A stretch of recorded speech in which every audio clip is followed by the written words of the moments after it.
মুখে বাংলাদেশের জয় বাংলা স্লোগান আর অন্তরে পশ্চিমবঙ্গের সর্বনাশ।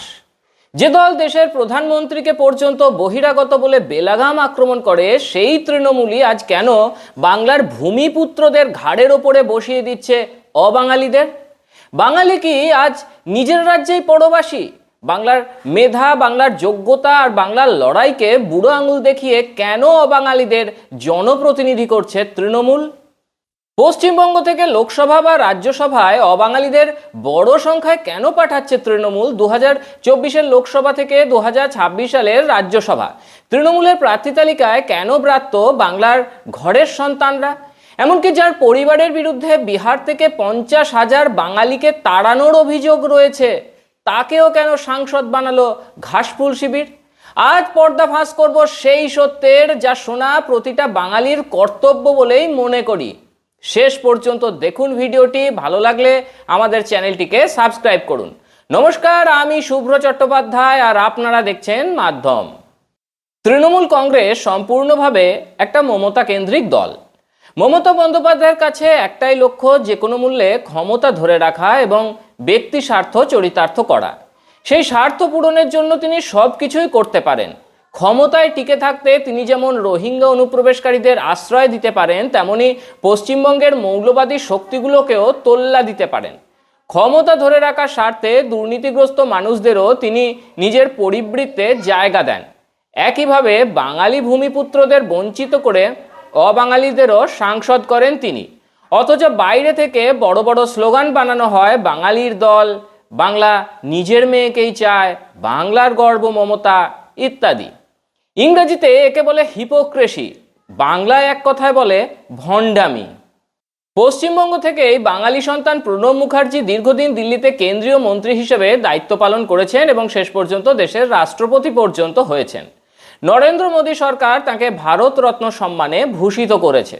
কিন্তু মমতা বন্দ্যোপাধ্যায়ের মধ্যে সেই ধরনের কোনো পোটেনশিয়াল দেখা যায় না, যাতে তিনি দিল্লির রাজনীতিতে নিজের কর্তৃত্ব প্রতিষ্ঠা করতে পারেন। তিনি সেখানে কার্যত খুবই নিঃসঙ্গ এবং একা। সত্যি কথা বলতে গেলে দিল্লির রাজনীতিতে তিনি খুব একটা জমিও খুঁজে পান না।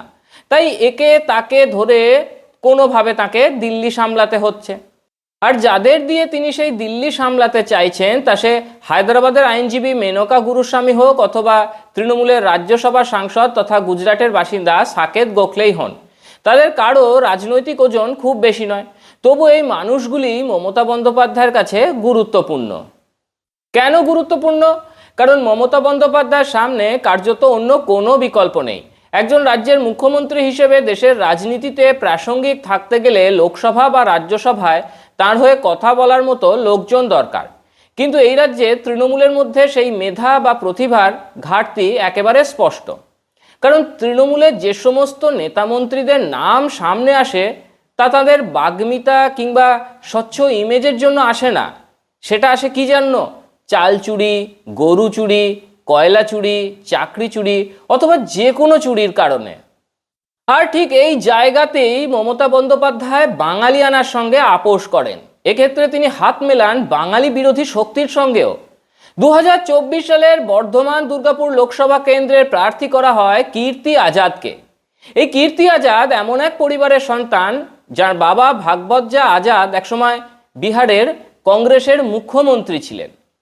তার বিরুদ্ধে 1989 সালের ভাগলপুর হিংসা ছড়ানোর অভিযোগ যেমন উঠেছিল, তেমনি 50,000 বাঙালিকে তাড়ানো এবং মহিলা অপহরণের মতো গুরুতর অভিযোগও উঠেছিল। এই বিষয়টি নিয়ে সরব হয়েছিলেন বিজেপি নেতা অমিত মালব্য। অর্থাৎ আপনারা বুঝতেই পারছেন, একটা বাঙালি বিরোধী পরিবারের সদস্যকে তৃণমূল এখানে প্রার্থী করলো এবং একজন বাঙালি ভূমিপুত্রকে বঞ্চিত করা হলো। বর্ধমান দুর্গাপুর আসনে তৃণমূলের মধ্যেই এমন অনেক নেতা ছিলেন যারা প্রার্থী হতে পারতেন, কিন্তু বাঙালিদের লাঞ্ছনা ও বঞ্চনার অভিযোগে অভিযুক্ত পরিবারের সন্তান কীর্তি আজাদকেই প্রার্থী করলেন মমতা বন্দ্যোপাধ্যায়। এখানে না বাংলা আছে, না বাঙালিয়ানা। আবার কীর্তি আজাদের নিজস্ব রাজনৈতিক ওজনও খুব বেশি নয়। ক্রিকেটার হিসেবেও তিনি খুব বড় মাপের ছিলেন, এমন দাবিও করেন না কেউ। এমন কথাও শোনা যায় যে তার বাবা ভাগবত ঝা আজাদের প্রভাবেই তিনি 1983 সালের বিশ্বকাপের দলে সুযোগ পেয়েছিলেন।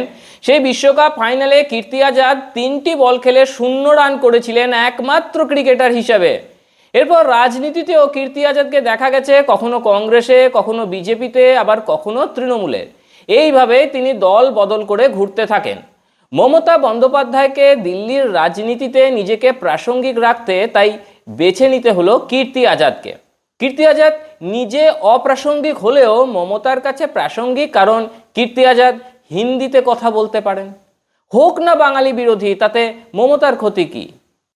আবার ধরুন, যদি আমরা সাকেত গোখলেকে নিয়ে কথা বলি, তিনি আসলে কি কাজটা করেন? তিনি তৃণমূলের হয়ে ফেক ন্যারেটিভ সেট করেন এবং বিভিন্ন ভিডিও ও পোস্টের মাধ্যমে মিথ্যা প্রোপাগান্ডা চালান। তৃণমূলের মধ্যে এই কাজটা করার মতো মানুষ একেবারেই নেই। চুরি, দুর্নীতি, টাকার ভাগ নিয়ে যাদের মধ্যে প্রতিদিনই দ্বন্দ্ব চলে, তারাই এ রাজ্যে তৃণমূলটা করে। কাজল বা অনুব্রতের মতো নেতাদের কাছ থেকে এটা আশা করা যায় না যে তারা জাতীয় স্তরে মমতা বন্দ্যোপাধ্যায়কে প্রমোট করতে পারবেন। কিন্তু সাকেত গোখেল, যিনি অন্য কোথাও খুব বেশি গুরুত্ব পান না, তৃণমূলের হয়ে কিছুটা ন্যারেটিভ তৈরি করছেন। এই কারণেই তাকে রাজ্যসভার সাংসদ করা হয়। অর্থাৎ আপনারা বুঝতেই পারছেন, মমতা বন্দ্যোপাধ্যায়ের কাছে বাংলা বা বাঙালিয়ানা কোনো বিষয় নয়।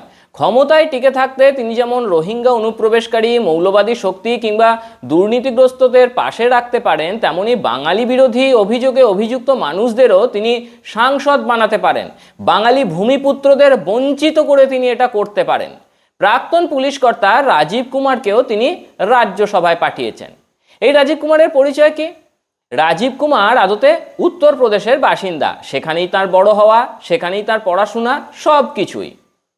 অন্যদিকে তৃণমূলের সমর্থকরা অনেক সময় বামপন্থীদের মতোই বলে ভগবান রামচন্দ্র অবাঙালি, কারণ তিনি উত্তরপ্রদেশের অযোধ্যার রাজা ছিলেন। কিন্তু তৃণমূলের কাছে এই রাজীব কুমার, যিনি উত্তরপ্রদেশের মানুষ, তিনি বহিরাগত নন। কেন? অনেকের মতে রাজীব কুমার তৃণমূলের অনেক দুর্নীতির ঘটনা চাপা দিতে সাহায্য করেছেন এবং দলের নেতাদের সুরক্ষিত রেখেছেন। মনে পড়ে 2019 সালে সেই ঘটনার কথা, যখন সিবিআই রাজীব কুমারকে গ্রেফতার করতে চেয়ে তার আবাসনে চলে যায়। সঙ্গে সঙ্গে সেখানে পৌঁছে নাটক শুরু করেন মমতা বন্দ্যোপাধ্যায়। সিবিআই এর অভিযোগ ছিল সারদা কেলেঙ্কারির গুরুত্বপূর্ণ তথ্য প্রমাণ তিনি লোপাট করেছিলেন। অর্থাৎ এমন একজন ব্যক্তি যার বিরুদ্ধে এত গুরুতর অভিযোগ রয়েছে এবং যিনি বাঙালিও নন, তাকেই রাজ্যসভায় পাঠিয়ে দিলেন মমতা বন্দ্যোপাধ্যায়। রাজীব কুমারের বদলে যে কোনো বাঙালি সেই জায়গাটি পেতেই পারতেন। কিন্তু সমস্যা একটাই, রুচিশীল, সভ্য, সংস্কৃতি মনস্ক ও বুদ্ধিজীবী বাঙালিরা তৃণমূল দলটা করে না। করলেও বেশি দিন সেখানে টিকে থাকতে পারে না। আসানসোলের তৃণমূল সাংসদ শত্রুঘ্ন সিনহা 2025 সালের ফেব্রুয়ারি মাসে মন্তব্য করেছিলেন যে সারা দেশে মাছ ও মাংস নিষিদ্ধ করা উচিত। অথচ সবাই জানে মাছে ভাতেই বাঙালির পরিচয়। সেই শত্রুঘ্ন সিনহাকেই আবার তৃণমূল কংগ্রেস এনে আসানসোলের সাংসদ করেছে। আবার আপনাদের কেডি সিং এর কথাও মনে পড়তে পারে। এই অবাঙালি কেডি সিং ছিলেন একটা চিটফান্ড সংস্থার মালিক। পরে সিবিআই এর নজরে আসে তার সংস্থা অ্যালকেমিস্ট ইনফ্রা রিয়েলিটি লিমিটেড। এর পাশাপাশি তিনি আরেকটি সংস্থা চালাতেন, অ্যালকেমিস্ট টাউনশিপ লিমিটেড। অভিযোগ ওঠে এই দুই সংস্থার মাধ্যমে তিনি 2000 কোটিরও বেশি টাকার প্রতারণা করেছিলেন।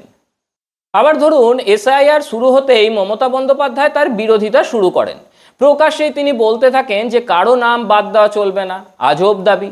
অনুপ্রবেশকারী, রোহিঙ্গা কিংবা অযোগ্য ভোটার কেউই বাদ পড়বে না। অর্থাৎ এই সমস্ত অযোগ্যদের প্রতিনিধিত্ব করতে তিনি নিজেই সামনে আসেন।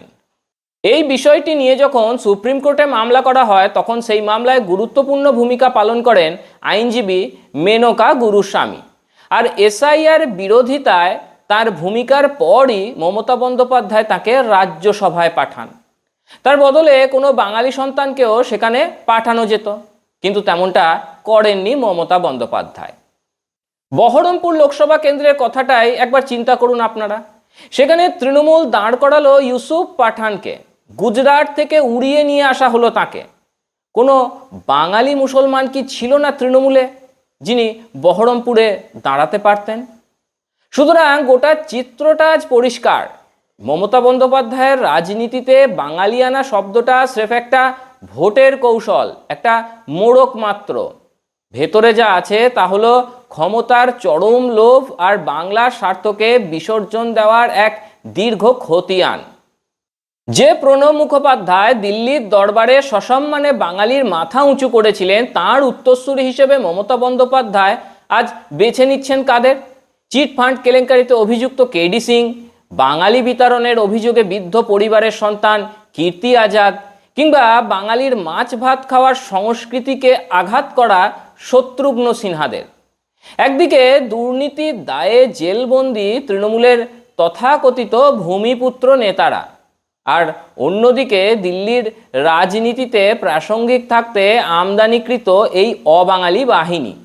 এই দুয়ের জাঁতাকলে পিষ্ট হচ্ছে বাংলার মেধা, বাংলার যোগ্যতা। তৃণমূলের এই দ্বিচারিতা বা হিপোক্রেসি আর কতদিন সহ্য করবে বাংলা? বাংলার নিজের মেয়ে হওয়ার দাবি কি তবে স্রেফ একটা বড়সড় ফেক ন্যারেটিভ? আজ সময় এসেছে ভণ্ডামির বিরুদ্ধে আঙুল তোলার। আপনার কি মনে হয়, তৃণমূল কি সত্যিই বাংলার ভূমিপুত্রদের বঞ্চিত করছে? মেধা আর যোগ্যতাকে সরিয়ে কেন বারবার ভিন রাজ্যের বিতর্কিত মুখদেরই সাংসদ করতে হচ্ছে মমতা বন্দ্যোপাধ্যায়কে? আপনার মতামত নিচে কমেন্ট বক্সে জানান। ভিডিওটি ভালো লাগলে এবং এই তথ্যগুলো সবার কাছে পৌঁছে দিতে চাইলে শেয়ার করুন। আর এমনই সব সাহসী ও তথ্য নির্ভর বিশ্লেষণ পেতে আমাদের চ্যানেলটিকে সাবস্ক্রাইব করুন। দেখতে থাকুন, সঙ্গে থাকুন মাধ্যম।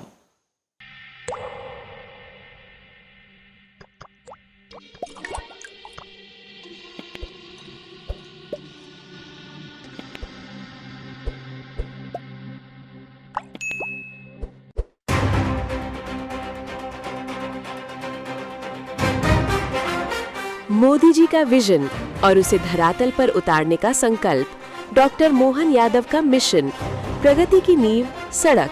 मुख्यमंत्री मजरा टोला सड़क योजना के तहत आदिवासी अंचलों के 20,650 छोटे गांव 30,900 किलोमीटर पक्की सड़कों से जुड़ रही हैं। 21,630 करोड़ रुपए का ऐतिहासिक निवेश, ताकि विकास आखिरी पायदान तक पहुंचे। राष्ट्रीय राजमार्ग प्राधिकरण और मध्य प्रदेश सड़क विकास निगम के बीच 1 लाख करोड़ रुपए का MOU, लगभग 4,000 किलोमीटर नई सड़कों का निर्माण मध्य प्रदेश भारत की ग्रोथ लाइन पर। प्रधानमंत्री ई-बस सेवा योजना के अंतर्गत 550 से अधिक शहरी ई-बसें, स्वच्छ परिवहन, स्मार्ट मध्य प्रदेश। प्रधानमंत्री नरेंद्र मोदी के नेतृत्व में सतना, दतिया और रीवा एयरपोर्ट का शुभारंभ। अब मध्य प्रदेश हवा में भी तेज। इंदौर मेट्रो शुरू, भोपाल मेट्रो जल्द। 100% रेल विद्युतीकरण, 14,745 करोड़ रुपए का रेल इंफ्रास्ट्रक्चर बजट, प्रगति की नई पटरी। सड़क, रेल और हवाई कनेक्टिविटी अब सिर्फ सफर नहीं, रोजगार का रास्ता बन रही है। मुंबई दिल्ली इंडस्ट्रियल कॉरिडोर से जुड़ता मध्य प्रदेश निवेश, उद्योग और युवाओं के भविष्य का नया केंद्र। 18,036 करोड़ की इंदौर मनमाड़ रेलवे लाइन, व्यापार, परिवहन और विकास को नई गति। मध्य प्रदेश अब संभावनाओं का पावर हाउस। प्रधानमंत्री नरेंद्र मोदी का विजन आत्मनिर्भर भारत, मुख्यमंत्री डॉक्टर मोहन यादव का मिशन हर जिले तक विकास, हर नागरिक तक विश्वास। नया मध्य प्रदेश, जहां अधोसंरचना बने आधार और विकास बने पहचान। विकास, विश्वास, भविष्य।